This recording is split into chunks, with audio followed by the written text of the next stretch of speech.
मैं एडवोकेट अजहर पठान, अध्यक्ष मार्टी कृषि समिति महाराष्ट्र। 8 जुलाई 2025 मंगलवार को जो तो हज हाउस औरंगाबाद अल्पसंख्यक आयुक्तालय के सामने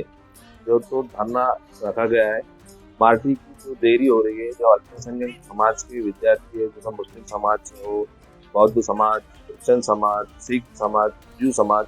इन विद्यार्थियों को, वंचित लोगों को जो तो उसका लाभ जल्द से जल्द मिले। और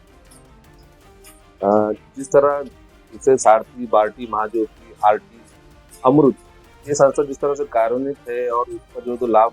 वंचित लोगों को मिल पा रहा है जल्द से जल्द,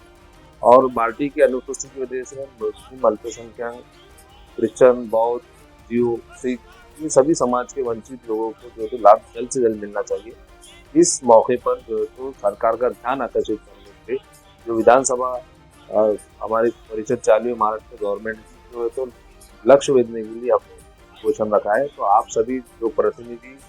विद्यार्थी, सामाजिक कार्यकर्ता, जो समाज की फिक्र करने वाले, इस धरने में शामिल होकर जो तो अल्पसंख्यक समाज को न्याय देने का काम